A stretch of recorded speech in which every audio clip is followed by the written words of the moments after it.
Հարգելի հայրենակիցներ, բարև ձեզ։ Այսօր մենք ձեր հետ խոսելու ենք շատ կարևոր հարցի մասին, որը վերաբերվում է այդպես կոչված Համշենի միջանցքին։ Այո, հաշվի առնելով, որ մենք տեսնում ենք, շարունակվում են մեր հարևանների կողմից, հատկապես Ադրբեջանի կողմից եւ նախագահ Իլհամ Ալիևի գլխավոր խորհրդատուն արտաքին գործերի հարցերում օրերս նորից կրկնել է այդպես կոչված ճակերտներում Զանգեզուրի միջանցք բառապաշարը, չնայած նրա, որ սա ասել է հետաքրքիր ձևաչափով, որ միջև Հայաստանի սահման այդ Զանգեզուրի միջանցքը կառուցվում է։ Եթե իրենք զուտ իրենց տարածքում նկատի ունեն եւ անվանում են ինչ որ մի ձև իրենց ենթակառուցվածքները, դա իրանց խնդիրն է։ Հայաստանի Հանրապետության տարածքում Զանգեզուրի միջանցք չկա։ Բայց նույն ձևաչափով, եթե իրենք ցանկանում են, որ ներկայացնեն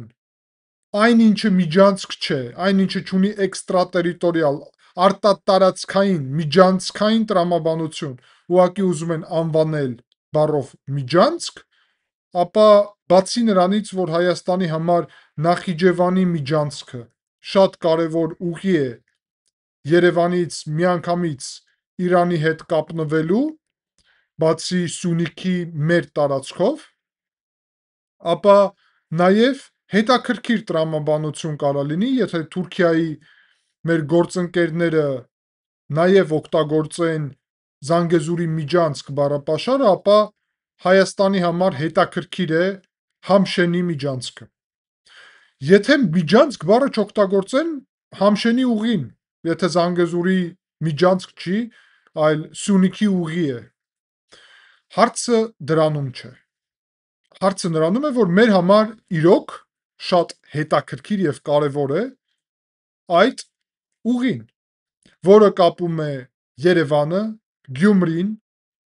Արդահանը, Արթվինը եւ Հոպան, Համշենը, Սև ծովի ափը,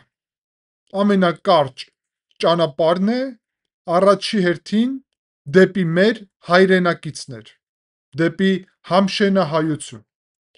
Մենք ուշադիր գիտենք եւ հետևում ենք, որ Ադրբեջանը բազում անգամ ասում է, որ պետք է կապնվի Նախիջևանի հետ, որովհետեւ այնտեղ իր բնակչությունն է գտնվում։ Այդտեղ իրենց հարազատ, ուրեմն ցեղակիցներն են գտնվում։ Չնայած պետական իրավիճակի։ Նույն տրամաբանությունով Հայաստանի Հանրապետության հայության համար կարևոր է, որ մենք կապ ունենանք Համշենահայության հետ։ Չնայած պետական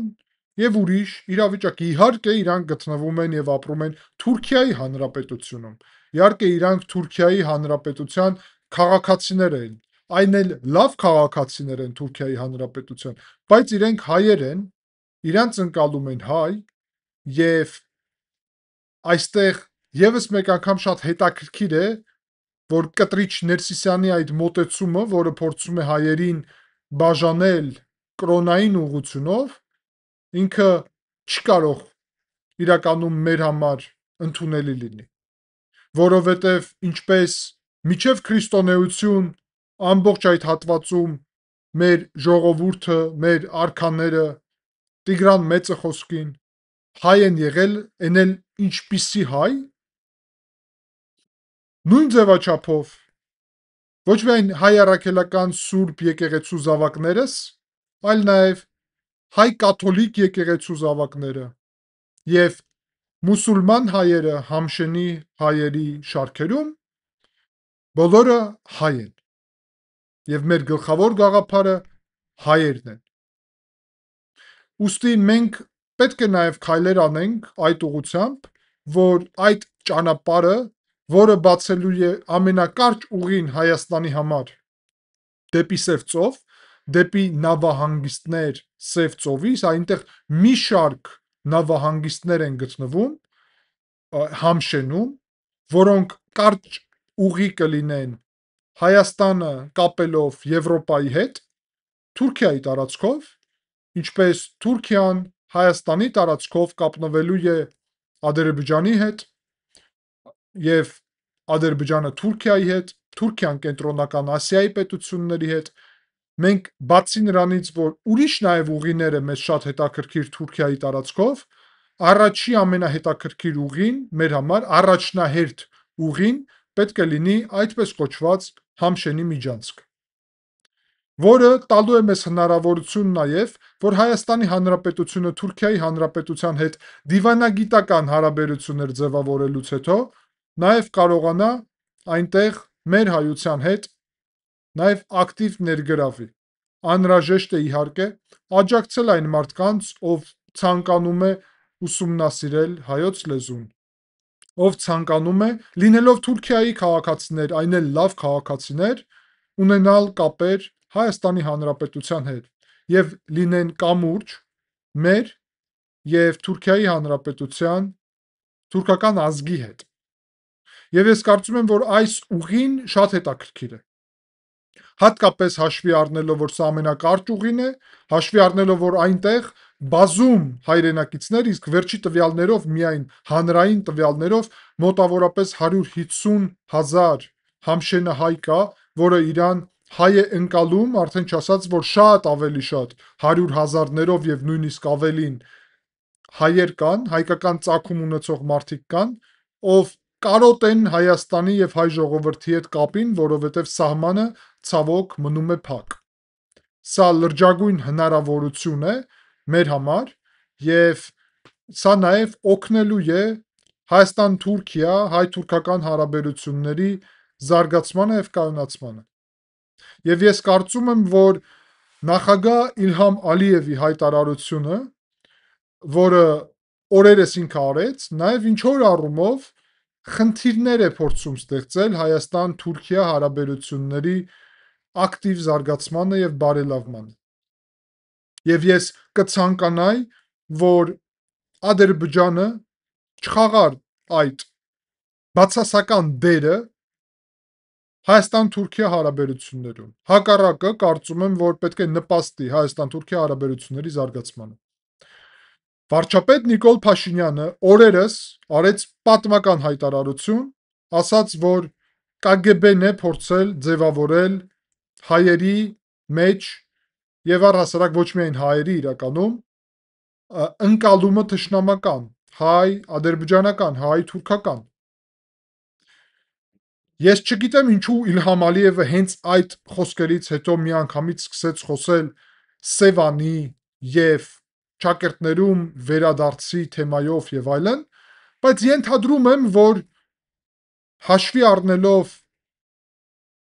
իր ընտանիքի նաեւ անցյալը, կարող է իր համար հարմար չէր KGB-ի անվանում տալը։ Բայց ես ուզում եմ ասեմ, որ սա ուղղված չէր դեպի Ադրբեջան, սա առաջ երթին ուղղված էր դեպի կայսրական կենտրոն։ Եվ հուսով եմ, որ Իլհամ Ալիևը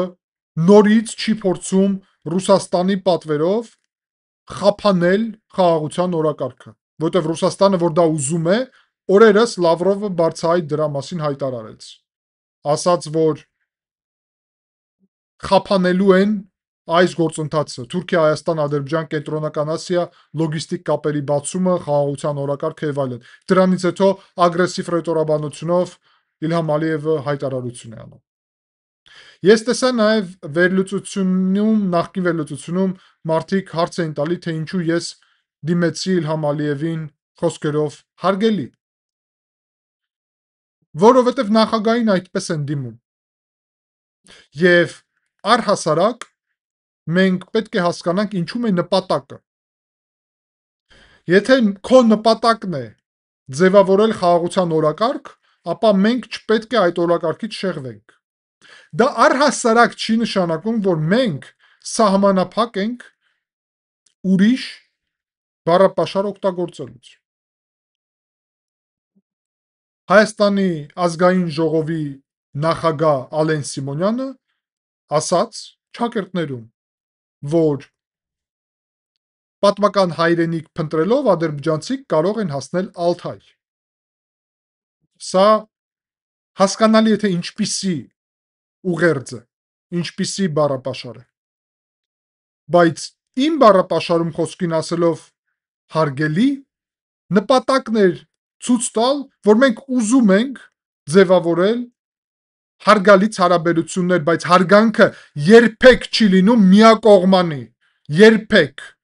Ես ադրբեջանական պետական ԶԼՄ-ով հարցազրույց երբ տվեցի, մի քանի շաբաթ առաջ, ձեր հետ դրա մասին նաև կիսվել եմ, հստակ ասեցի մի քանի անգամ, որ փոխշահավետ հարաբերությունները Հայաստանի եւ Ադրբեջանի, Հայաստանի եւ թյուրքական պետությունների միության միջև կարող է լինել միայն մի դեպքում, եթե սա հիմնված է երկկողմանի հարգանքի վրա։ Երկկողմանի հարգանքով մենք կարող ենք շարժվել առաջ։ Առանց երկկողմանի հարգանք մենք չենք կարող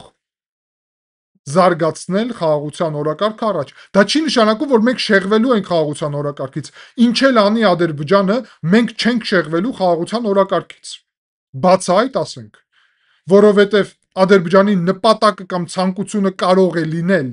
մեզ շեղել խաղաղության օրակարգից։ Չենք շեղվելու։ Բացի դրանից, նույն Հիկմետ Հաջիևը ասելով Զանգեզուրի միջանցք ճակերտներում եւ դրա ալտերնատիվ ասում ենք Հոպայի միջանցք կամ Համշենի միջանցք, Նախիջևանի միջանցք, պետք է նաեւ նշել, որ խախտում է օգոստոսի 8-ի եռակողմ պայմանավորվածությունը, որը հստակ ասում է, որ սա Թրամփի ուղի է, Միացյալ Նահանգների ուղի։ Եթե իրանք իրենց տարածքում անցնող ճանապարհին են կոչում Զանգեզուրի միջանցք, թող հստակեցնեն, դրա նախադրյալները կար, ինչպես ասացի, բայց թող հստակեցնեն եւ ասեն, խնդիր չի լինի։ Բայց եթե Հայաստանի Հանրապետության տարածքում են իրանք այդպիսի բառապաշար օգտագործում, դա խնդիր է ստեղծելու, որովհետև խախտում են օգոստոսի 8-ը։ Բացի դրանից, ընդհանուր առումով ես ասացի, որ մենք կողմնորոշված ենք ուղիներ բացելու։ Տեսեք, մենք հետաքրքրված ենք Համշենի միջանցքում։ Եվ առաջարկում ենք երկու ճանապարհներ միջանցք բառ օգտագործելը փոխադարձ, միջանցք բառ չօգտագործելը, ուղի օգտագործելը այնեն պաշտպանելով տերմինոլոգիան, հա, կարելի ասել Ռիզեի Թուրքիայի նահանգ, կարելի է ինչպես ուզում եք, այդպես կարող ենք ասել, բայց Հայաստանի Հանրապետության տարածքում Զանգեզուր չկա, կա Սյունիքի մարզ, Սյունիքի ուղի, Սյունիքի ճանապարհ կամ թրիփ, որը պայմանավորված է։ Սա շատ կարևոր բաղադրիչներ են, ինչպես նաև Հայաստանի Հանրապետությունում դուք չեք կարող որևէ տոպոնիմիկա փոխել։ Ոչ էլ Հայաստանը կարող է Ադրբեջանի կամ Թուրքիայի տարածքում։ Տեսեք, այս մոտեցումով փոխադարձ հարգանքով մենք կարող ենք կերտել ապագան։ Եվ Ռուբեն Ռուբինյանը ազգային ժողովի ուրեմն նախագահի տեղակալը նաև հայտարարություն է արել եւ ասել է, որ օգոստոսի 8-ի գլխավոր գաղափարը դեպի ապագա նայելն է։ Եվ եթե գնան այն ժամանակ, երբ Սևանը ուրիշ ձև է կոչվել եւ ինքը գեղամածով տարբերակն է այդտեղ նշել, ապա ասում են, որ այդ ժամանակ ադրբեջանցիք առհասարակ չկային։ Սա նույն այն բանն է, ինչ ես նաև իմ նախորդ ելույթում ասացի։ Ճիշտ է, այդ ժամանակ դեռ չկար ազգային ժողովի նախագահ փոխնախագահի հայտարարությունը, բայց իմ համար հասկանալի էր, ինչ տրամաբանությունով պետք է սրան պատասխան լինի, եւ ես շատ գոհ եմ, որ մեր տրամաբանությունը նորից համընկնում է, որովհետեւ պարզ է, որ եթե պատմություն եք գնում, ապա մենք էլ ենք գնալու պատմություն։ Էն էլ ավելի խորը պատմություն, որտեղ առավելություններ ունենք այդտեղ, բայց մենք չենք ուզում դա անել, որովհետև օգոստոսի 8-ով մենք նայում ենք դեպի ապագա։ Արեք կերտենք ապագան, արեք մտածենք լոգիստիկ կապերի մասին։ որովհետև մենք ուզում ենք Թուրքիայի հետ ճանապարհը սահմանը բացվի, մենք ուզում ենք Երևան, Գյումրի,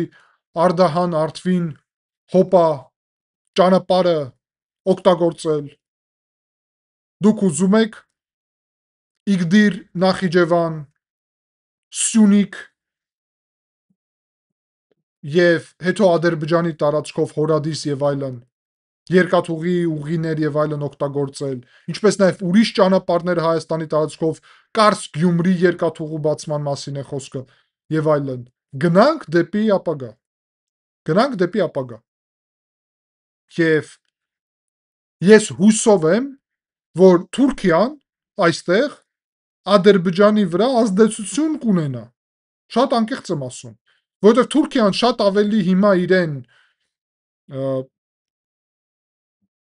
այնպիսի քաղաքականություն է վարում, որը Հայաստան-Թուրքիա հարաբերություններին ի նպաստ են,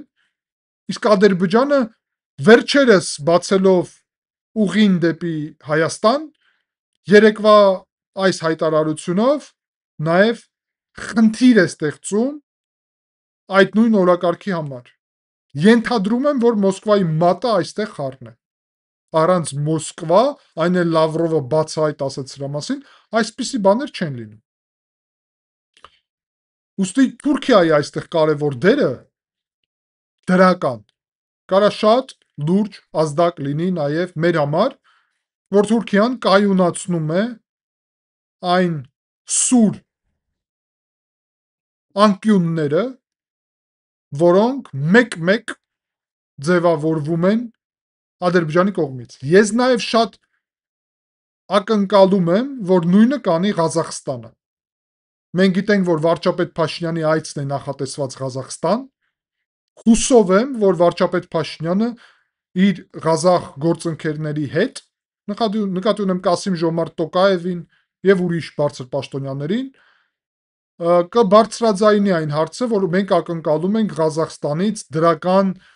միջնորդություն Ադրբեջանի ուղղությունով, որ Ադրբեջանը ռետորաբանությունում, որտեղ սա ռետորաբանությունից դուրս որևէ բան չէ։ Սրա մասին Պաշտպանության նախարար Սուրեն Պապիկյանը հստակ խոսեց, որ իրավիճակը սահմանում փոխվել է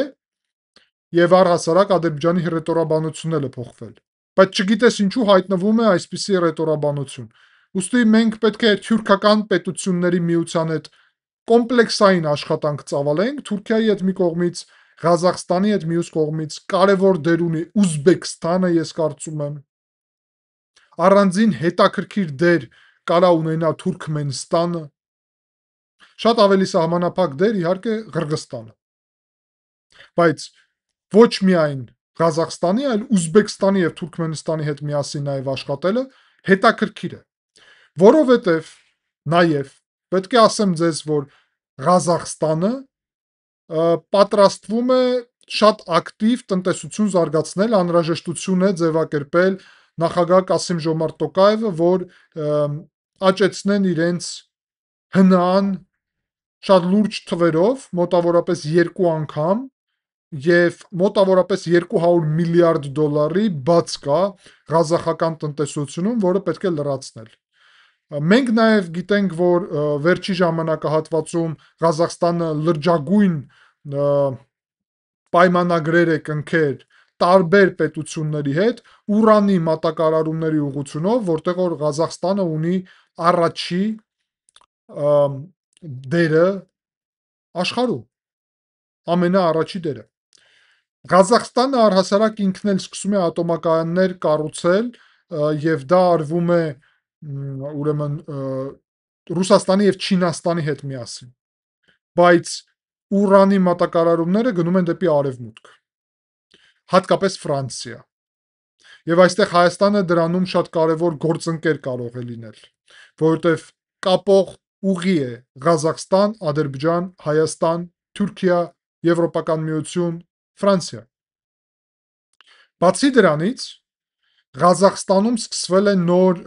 լայնածավալ աշխատանքներ նավթի արտահանման ուղղությունով, որովհետև կա հատված, որտեղ որ հիմա հատկապես ուրեմն Շևրոնի մասն է խոսքը եւ ուրիշ մեծագույն այդպիսի կորպորացիաների, որոնք պետք է աճեցնեն նավթի արտահանումը Ղազախստանից եւ վաճառքը։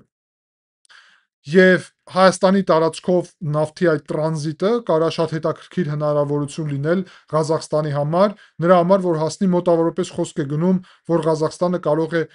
նավթի միջազգային ուրեմն մատակարարումի միայն մի հատվածից 1%-ին հասցնի մոտավորապես, ինչը շատ լուրջ թիվ է, հատկապես Ղազախստանի համար, այն էլ հաշվի առնելով, որ ինքը սահմանափակ լոգիստիկ կապեր ունի, լինելով ուրեմն կենտրոնական Ասիայում, որտեղ որ դեպի ծով ելք չկա, Ռուսաստանով պատժամիջոցներ են եւ այլն։ Հայաստանը կարող է շատ դրական դեր ունենա դրանում։ Ուստի դա կարող է նաեւ օգտագործվի այն առումով, որ ղազախական ցորենը, պարենը, ուրիշ հարցերը, Ուրանը այդ թվում Հայաստանի համար կարա լինի շատ հետաքրքիր։ Նույն Հոպայի Համշենի միջանցքի կամ գուցե չասեմ միջանցք, ասեմ Համշենի ճանապարհի, ինչպես Զանգեզուրի ճանապարհը իրանք կարող են օգտագործել, բայց Սյունիքի ճանապարհ էլ ավելի լավ։ Միջանցք բառը հանում ենք, թե չենք հանում, այս պետքա պարզել, էլի։ Շատ կարևոր է։ Եթե չենք հանում, ապա մենք էլ ենք օգտագործելու, եթե հանում ենք, ապա մենք էլ չենք օգտագործելու։ Հայելային քաղաքականություն, բալանսավորված եւ բալանսավորման հայելային քաղաքականություն։ Մենք պատրաստ ենք այս ամենի համար։ Հեչ Ազգային ժողովի նախագահը չէր ուզում ասել, որ Ալթայում կարող են գտնել իրենց հայրենիքը։ Չէր ուզում ասել սա։ Դուք ձեր հայտարարություններով ստիպեցիք։ Ոչ էլ փոխնախագահը ուզում էր ուրեմն Գեղամածովի մասին հիշել ու ասել, որ այդ ժամանակ քարտեզների վրա Ադրբեջան չկար։ Չէր ուզում սա անել, հասկանում եք։ Ոչ թե այն գործակալներն էլ այս հատվածին մեզ բոլորիս մեղադրում են թուրքական շահերը անցկացնելու, որովհետև հայկական շահեր ենք անցկացնում խաղաղության օրակարգի։ Եվ կարող ենք սա ասել հիմա ինչ որ ասվում է, հասկանում եք։ Բայց չենք ուզում։ Եվ հիմա իրանք օգտագործում են սա, որ սրեն այս հատվածը, հասկանում եք։ Ալիևը եւ գործակալները ինչ որ առումով իրար հիմա այն հայտնի բանը որ կա, պասերով են խաղում։ Բայց մենք չենք ուզում դա անել։ Չենք ուզում այդպիսի բառապաշար բերել, չենք ուզում լարվածություն ստեղծել։ Հանրությունը կարծում եմ հիմա շատ լավ տեսավ, էլի, ինչպիսի իշխանություններ կան Հայաստանում։ Պատրաստ են կտրուկ արձագանքել։ Որևէ մեկը թող չկասկածի նրանում, որ Հայաստանի իշխանությունները Հայաստանի պետության շահերը կպաշտպանեն, այդ թվում Ադրբեջանի, Թուրքիայի եւ թուրքական պետությունների հետ այդ գործընթացում, ինչպես Ռուսաստանի, ինչպես բոլոր մնացած։ Բայց մենք չենք ուզում դա անել։ Դա օգուտ չի տալի, որովհետև մեզ պետք է խաղաղության գործընթաց, մեզ պետք է խաղաղություն, մեզ պետք է փոխվստահություն ձևավորելը։ Գիտեք, որ ադրբեջանական քաղաքացիական հասարակության ներկայացուցիչները Երևանում էին։ Այսօր ուրեմն հայտարարություն արեց Հայաստանի անվտանգության խորհրդի նախագահ քարտուղար Արմեն Գրիգորյանը, որ նույնպիսի ձևաչափով սպասվում է օրերս կամ մոտակա ժամանակահատվածում այց Հայաստանի քաղաքացիական հասարակության Բաքու։ Այդպիսի ձևաչափով ենք ուզում առաջ գնալ։ Կարծում եմ, որ եւ հուսով եմ, որ այս ամենը, այս ուղերձները Բաքվին կհասնեն Ադրբեջանի պետությանը, որ վերադառնանք նորից կայուն ուղի, որովհետեւ սա նաեւ աջակցում է Հայաստանում այն ուժերին, որոնց հետ խաղաղություն առհասարակ ձևավորել անհնար է լինելու։ Եվ հիմա իրանց նարատիվներին սա փորձում է օգնել։ Ես տեսա արդեն հայտարարությունները իրանց ձևով շարժման, համեմատում է ստեղծված իրավիճակը միջև ցեղասպանություն իրավիճակին եւ ասում է, որ այդ ուժերը, որոնք հայերի մեջ հավատում էին խաղաղությանը, հիմա նույն ճանապարհով է տանում Նիկոլ Փաշինյանը։ Ես զարմացած եմ, դե նարեկ Կարապետյանից ինչ ակնկալենք, իրանից ինչ քաղաքական գործիչ, թող գնա տնտեսությունով զբաղվի, իր բիզնեսներով, իր հորեղբայր բիզնեսներով, բայց դե պարզ է, չգիտի Նարեկ Կարապետյանը, որ դաշնակցությունն էր, ով այդտեղ իսլամական դրոշերով այո, թուրքական դրոշերով, հայկական պաստառներով դուրս էր եկել այդտեղ եւ եղբայրության մասին էր խոսում թուրքերի հետ։ Եվ համեմատել դաշնակցությունը այսօրվա Հայաստանի իշխանությունների հետ, դա լուրջ չէ։ Դաշնակցությունը դաշնակցության հետ է պետք համեմատել։ Իրանք են, որ ասում են 100 չգիտեմ քանի տարվա կուսակցություն ենք եւ իրանց տենց մեկ դարից ավել գործիչներ են պատկերացնում ըստ կուսակցությունի։ Այդ դրա վրա մեր շատ մոտ ընկեր, շատ թանկարժեք հասարակական գործիչ, այս պահին ամերիկահայ Էդվարդ Էնֆիաջյանը պատասխանել է. մենք էլ հազարամյակներ պատմություն ունենք հայերս։ Դաշնակցությունին են պատասխանել իրանք, որ 100 չգիտեմ քանի տարվա պատմություն ունեն։ Այո, հազարամյակներ։ Որտեվ կուսակցական չենք, հայ ենք։ Չկա դրանից բարձր արժեք, իսկ դուք կուսակցական եք։ Ձեր համար կուսակցությունն է ամենակարևորը եւ հետաքրքիր այն է, որ այդ համեմատությունն է տարել, ինչը անհեթեթություն է։ Որովհետեւ այս իշխանությունները հակառակը դաշնակցության օրակարգով չեն շարժվում։ Դաշնակցությունը այն ժամանակ սխալ օրակարգով շարժվեց առհասարակ այնինչ ընթացքում տեղի էր ունենում դաշնակցության կողմից, որովհետև մենք գիտենք դաշնակցությունը առհասարակ ինչ դեր է ունեցել ցավոք եւ արտաքին ուժերի վրա հույս դնելը դաշնակցության սխալներից մեկն էր։ Մենք հիմա փորձում ենք այդ սխալը ուղղենք, որ Հայաստանը լինի ինքնիշխան սուբյեկտ, այլ ոչ թե գուբերնիա, եւ ոչ թե գործիք, այլ սուբյեկտ, ինքնիշխան։ Դա բավարար է, դրանից բարձր արժեք չկա ինքնիշխան պետություն ունենալուց։ Եվ ուստի ամփոփելով սա կարող եմ ասեմ, որ այս թեման շատ հետաքրքիր է եւ մենք նաեւ այս թեմայի մասին ձեր հետ խոսելու ենք, որովհետեւ սպասում են մեր հայրենակիցները, համշենահայերը, երբ կբացվի սահմանը, երբ մենք նորից իրար հետ ուղիղ կշփվենք եւ երբ Հայաստանի քաղաքացիները այնտեղ կլինեն, իրեն գքան Հայաստան եւ այդ կապերը կսկսի մեր միջև զարգանալ։ Ես նաեւ այս վերլուծության գլխավոր ինչպես նկարը քարտեզն եմ ներկայացրել, կարծում եմ ձեզ նաեւ կհետաքրքրի այդ քարտեզը տեսնել եւ պատկերացնել, թե ինչու մասին է խոսքը։ Շնորհակալ եմ ուշադրության համար, հարգելի հայրենակիցներ, կհանդիպենք, ցտեսություն։